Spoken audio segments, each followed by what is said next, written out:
On March 15, 2025, an ordinary evening turned into a nightmare for one family in Downers Grove, Illinois. While setting up her son's new phone, a mother made a discovery that would unravel a scandal hidden in plain sight. iCloud had synced old text messages filled with professions of love, secret promises, and chillingly explicit details. Her son, whom we will call Jack to protect his identity, was only a teenager. The sender? His 30-year-old special education teacher and soccer coach, Christina Formella. The texts were undeniable. "I love you so much, Mama." Another read. "I love having with you." What began as innocent tutoring sessions had spiraled into nearly 2 years of abuse, more than 40 encounters in secret. By the next morning, March 16th, police officers were moving in. What happened next shocked not just the family, but an entire district. Downers Grove. Do you have your license on you? Tonight. Yeah, I'm going to explain. I'm sure you're confused. I'll explain everything to you. You're Christina? Yes. Okay, Christina, do me a favor. Can you step out of the car for me? I know you're confused. I'll explain everything to you. You don't have anything on you? You can just grab whatever you need. Whatever I need? Yeah, whatever you need. Like your phone, your purse, go ahead and grab it. Is she going somewhere? Or? Yeah, we're going to explain everything to you guys. Go ahead and grab it. We're not going anywhere right now. Of course, yeah. I don't understand what's going on here. I get it, yeah. You can go grab your things. Can he come with me? Yes. You stay there for right now, sir. Just stay there, but yes, you can. But come on back here. Should I shut the car off? Oh, yeah. Go ahead. Goes off. Okay. Let's right back over here. So, we do have an investigation going on. We have to talk to you about it at the police department, okay?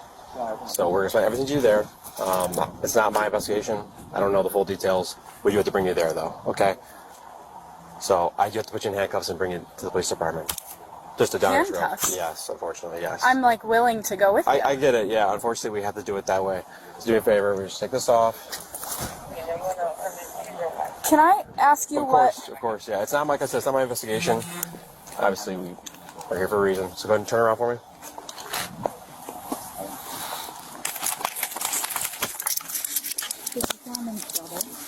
So right now you're just being detained, and there is a detective that needs to talk to you at the police department.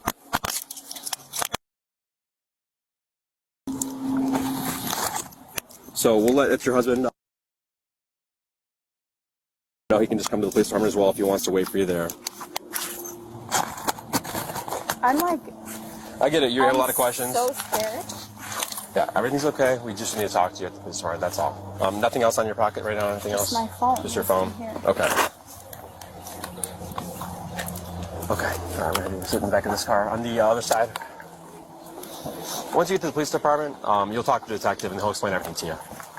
But you can't even give me an idea at the moment what this is about? Bodycam footage captures the moment officers approached Formella during a traffic stop. Sitting in the car with her husband, she looked confused, even terrified. As officers calmly explained they needed her to step out, she asked if she was in trouble, begged for her husband to come along, and at one point whispered that she felt sick enough to throw up. But the investigation had already begun, and her double life was about to be exposed. I really would prefer that my husband's with me. Of course.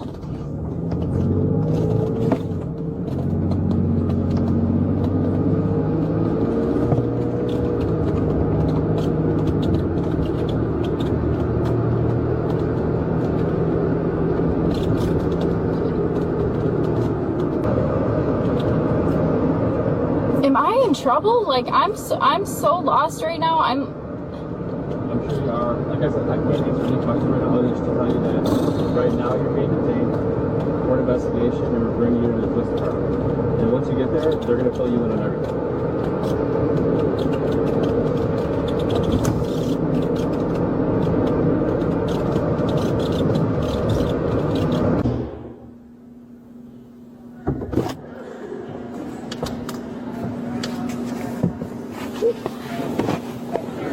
I'm just going to put your seatbelt on, right?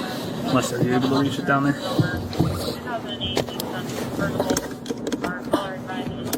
Alright, sure you don't want a tissue or something? I feel like I'm going to throw up. You want a bag? Yes, please. Alright. Shauna, can you grab a bag out of there? Possibly a drunk driver. No complaints tonight, though. Hey, can you get like a bag just in case she gets nauseous? Yeah.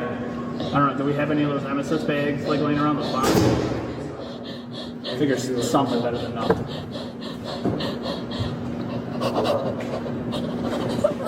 Or here, if you stay with her, I'll go grab it.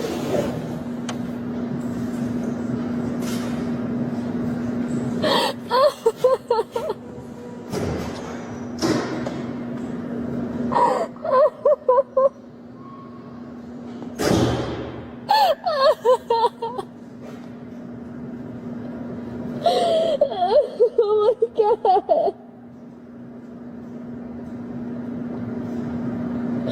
What the fuck? Christina Formella was no stranger to responsibility. Born December 29, 1994, she had dedicated herself to education. She studied at Concordia University in Chicago, where she also met her future husband, a college baseball player. The two married in August 2024, only months before the scandal surfaced. By 2020, she was a special education teacher at Downers Grove South High School, guiding vulnerable students who needed trust and support. She even volunteered as a soccer coach, expanding her influence beyond the classroom. But behind this professional facade, Formella was building a dangerous relationship. Jack, a teenage soccer player and student with special education needs, was placed under her guidance in early 2023. A broken collarbone brought him more tutoring sessions and more access to his teacher. Their professional conversations soon shifted to personal ones, first through school messaging apps, then through private numbers. Flirtatious texts followed, then games of iMessage pool to keep constant contact. And soon the unthinkable. The very classroom that should have been a place of learning became the setting for their first encounter. Court documents reveal that during one tutoring session, Formella locked the classroom door. From then on, she used manipulation, secrecy, and emotional control to maintain the relationship. Messages uncovered by police painted a disturbing picture. "I love having with you," she wrote. Another read, "Even though this morning was short, it was perfect." Even while vacationing in Italy with her husband, she kept texting Jack. Her phone's notes app told an even darker story. Private writings where she accused Jack of cheating, where she called herself the best thing he'll ever have. These weren't the words of a teacher protecting a student. They were the words of an adult clinging to a forbidden relationship. It might have continued undetected, if not for that single night in March 2025, when Jack's mother synced his phone. The texts she found led to a full-scale investigation. At first, Jack disclosed only one incident. But as trust built with investigators, he revealed the truth. Nearly 50 encounters across almost 2 years, 45 of them on school grounds. The legal system moved swiftly. The day after her arrest, Formella appeared in court. Initially charged with just 3 felonies, her case would expand dramatically.